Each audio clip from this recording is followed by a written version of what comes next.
And we continue to follow the leaked Supreme Court draft opinion that suggests a majority of justices may be ready to overturn Roe versus Wade. Several dozen protesters showed up in front of City Hall in downtown Omaha expressing their support for Roe versus Wade. 3 News Now reporter Ron Johnson was there and has more on what they had to say. Mark, a spokesperson from the ACLU of Nebraska told me the news of the possibility of overturning the landmark case was startling but not surprising. She says now is the time to stand up for what she feels is a human right.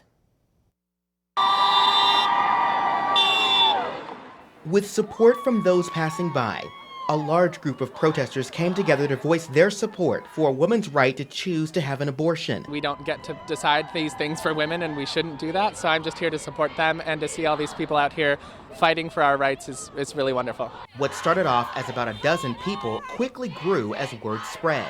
Protesters started gathering here about 4:30 this afternoon to make their voices heard in front of City Hall. The person who organized this protest said the decision to overturn Roe versus Wade was startling but not surprising. As many other organizations and people have said, that this leak of a draft decision is completely unprecedented. A mix of people representing organizations or just themselves, saying the landmark case is something most people want. There's so many polls that say that most of the country want to keep all of these laws intact. They don't want abortion to be illegal. They say their fight to save it can't just stop at signs and shouting.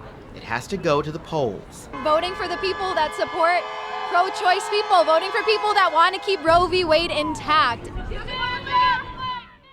And the ACLU of Nebraska held a similar protest in Lincoln today. That spokesperson also told me she plans to hold more protests in the future, depending upon whatever develops. For now, live in the studio tonight, Ron Johnson, 3 News Now.